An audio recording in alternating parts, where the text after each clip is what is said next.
Yeah, right. I'm excited for this one, even though I am kind of sad at the same time. Why are you sad about it? Because Johnny Depp won't be in this one. And we'll actually talk, like, we're gonna touch on that because that one's like hard to like. That gets into realms we don't need to go into. I'm still mad at J.K. Rowling for being part of the not letting him come back for the third one. But though I do like Mads Mikkelsen as an actor. I do. I love him. I love him in Hannibal. Yep. Hannibal's fantastic. Have you seen that TV show? No, I haven't. Oh my god! Given your sensibilities for, is it that good? Oh yeah, it's really good. But it's on a Legacy network, right? It was an ABC show. Yeah, there's no way that it's good. There's no way. No, it's I will so bet good. you. Okay, here's the deal.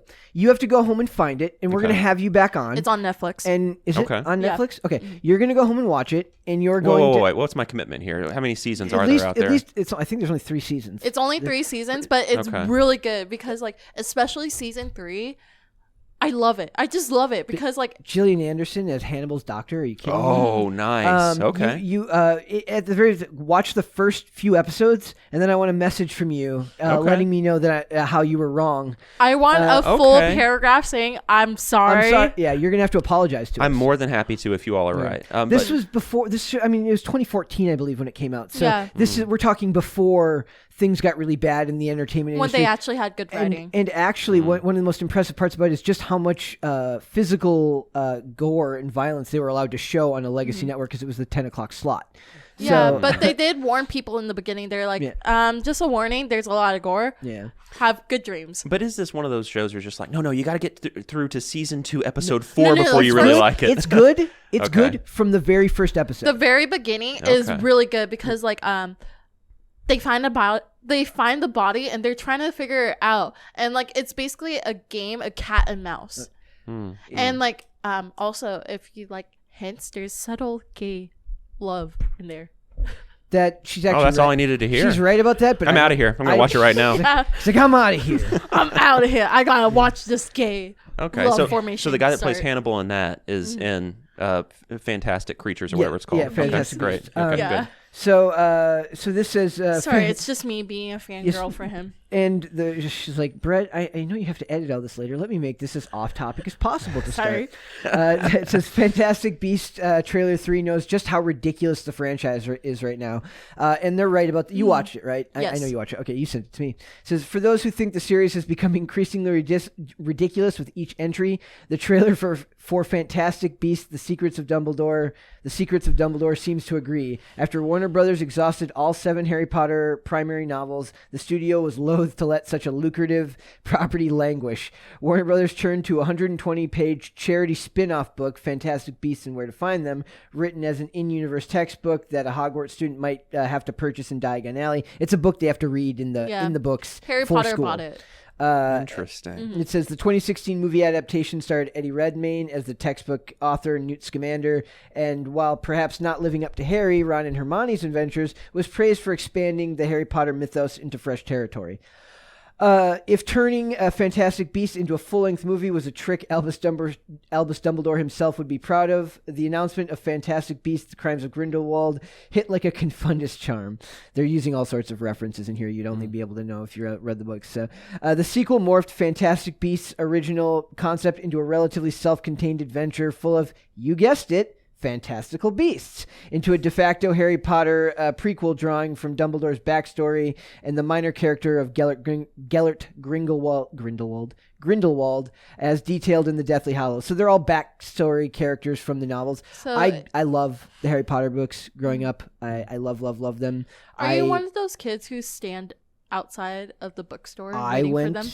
I went at midnight to get my copy of them. I did. I'm only mildly ashamed to admit that, but in general, there's so much lore, and it's so clear. It's written in a way that, for me, as somebody who is extremely dyslexic, as you guys can see when I'm trying to read, I have to like work through it to not, does not screw up my reading comprehension. For some reason, my brain just clicked with those books. It really did. I went on to read Lord of the Rings, all that stuff, but whether it's because of the time and the place. I mean, the Lord of the Rings was a thing long before, right? So it's a little bit different.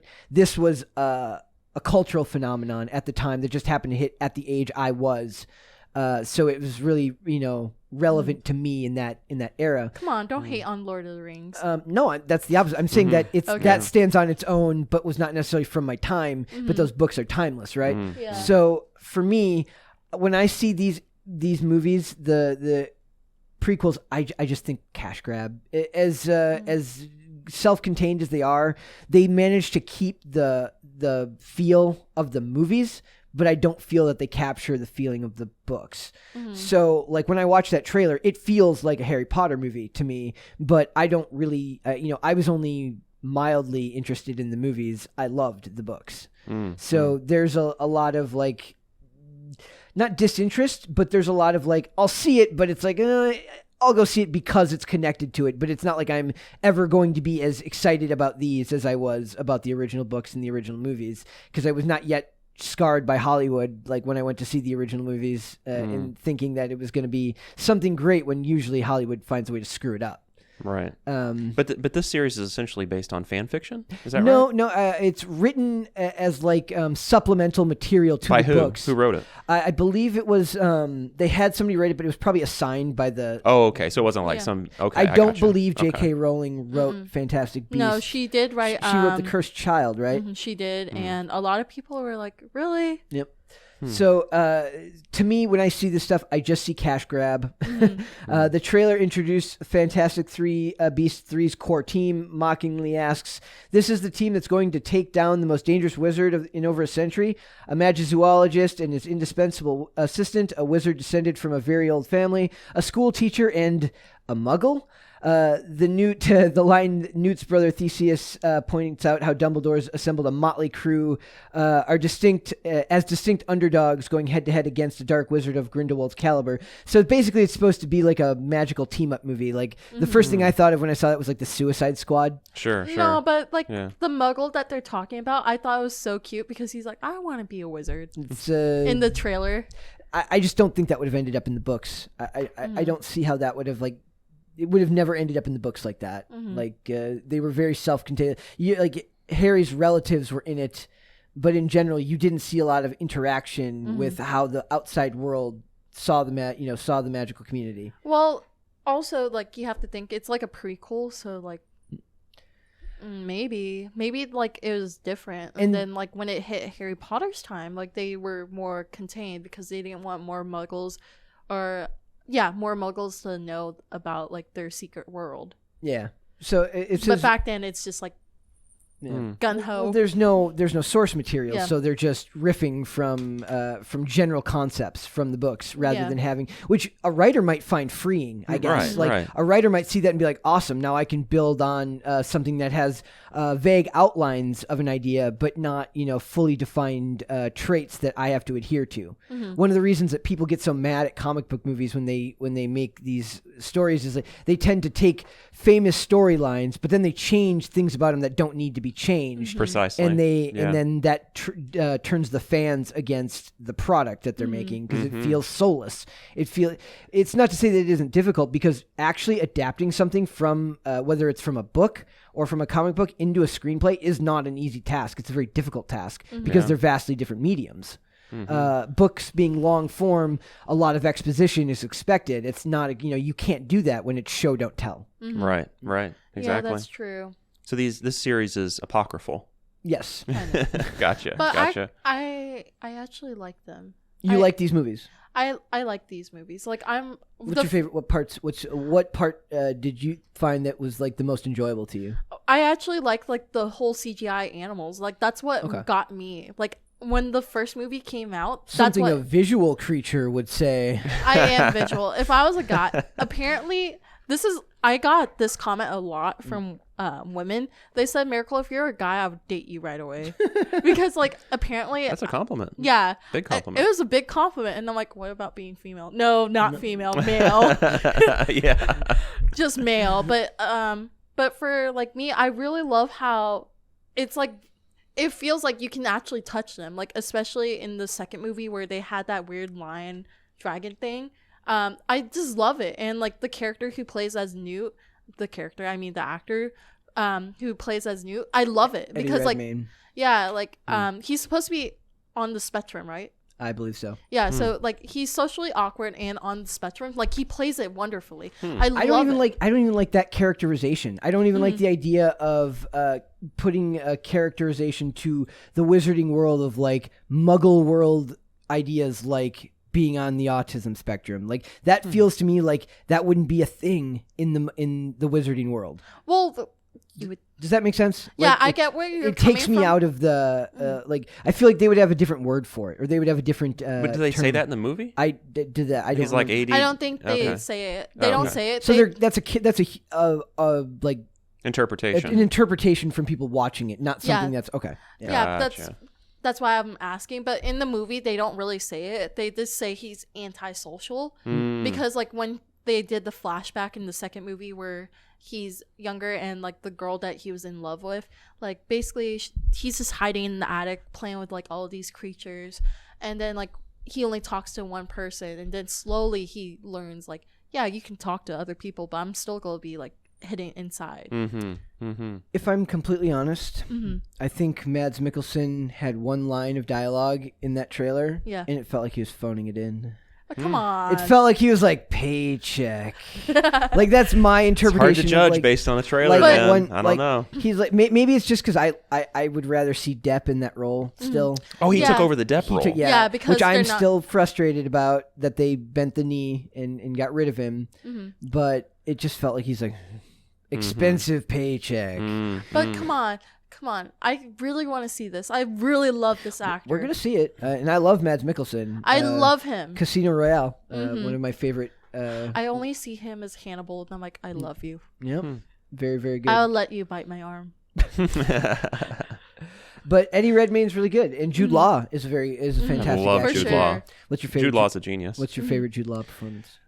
Oh, The Young Pope. The Young Pope on HBO is a revelation. It's one of the most tremendous performances I've ever seen in television. He's what was the one that I remember? Like, we were talking about him when we were talking about Captain Marvel. I was like, that felt like a call-in performance for him. Like, why do these big actors even want to be involved in these franchises, which are by definition doesn't give them necessarily a chance to shine? Because it's like there was a thing I mentioned in a recent video where during the Lucasfilm Story Group was doing brainstorming for like upcoming Star Wars projects, and one of the things like below like diversity, equity, inclusion is like ensemble cast. I mean, they don't want solo movies anymore. It's got to be a big group of people. Oh, okay. And that's stupid to me. Like, those movies, in my opinion, will never hit the same way that one masterful performance surrounded by a really good supporting cast does. Well, Jude Law he's in a very interesting category of actor for me. He's kind of like Willem Dafoe, who I just love. I love Willem Dafoe too, and I love Jude Law. One of the few things to come out of Britain that I actually appreciate. And he come on, and tea. The tea. Awful. Oh. Awful. Everything from Britain is awful. Tea is awful. I'm allergic to everything British, so except for Jude Law. What about Hannah Claire? She's British? She's mixed. Oh, Brimelow. I should have known. Yeah, I did catch a whiff of the people from the other side of the pond in that name. Yeah, she's Canadian and British mix. I'll have to reevaluate how I feel about her. Oh, you're fired. You're fired. That's headbanger. I was triggered by that Brimelow name. I was just like, there's something British about that. Anyway, but I think that like Willem Dafoe, Jude Law does a really good job of balancing out those big franchises with really intimate movies where they're able to just showcase what they can do because they love acting. Like Jude Law did a brilliant movie in 2020 that nobody saw called The Nest. It's one of the best movies from that year. I've never seen it. I know nobody did. No. Nobody did. But it's a follow up from Sean Durkin, who did an awesome movie about 10 years ago called Martha, Marcy, May, Marlene.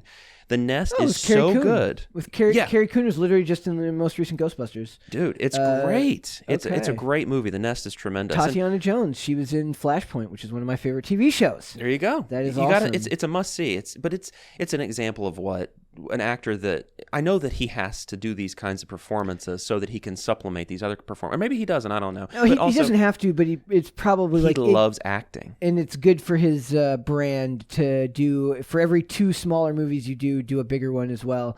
Keanu would do that. He would switch off every he'd do a blockbuster, then he'd do some small project that would inevitably not do that well, and then he'd go back to doing another blockbuster through one after the other kind of switch off. Right. So that's that's a good business model if your job is to be on screen and to be seen, because there is such a thing as being in fashion, in vogue. We talk a lot about the McConaissance when Matthew McConaughey just randomly became big again. Brendan Fraser's going through that right now. Yes. With like this, that's literally like meme casting turned into a comeback story for the ages. Yeah. Come on, I want to see Chuck Norris the comeback. Honestly, that's a meme cat that could happen. That could happen. Yeah. Like have him and Jackie Chan do a buddy cop movie together.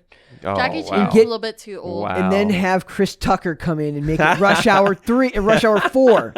That'd be dope. Oh my God, Rush Hour 4 with Chuck Norris, Jackie Chan. I'll show up for it. I'm here for it, dude. I'm here for that one. Yeah. Thanks for watching this clip, guys. If you want to see full episodes or follow us on social media, links are in the description below. Bye. Bye.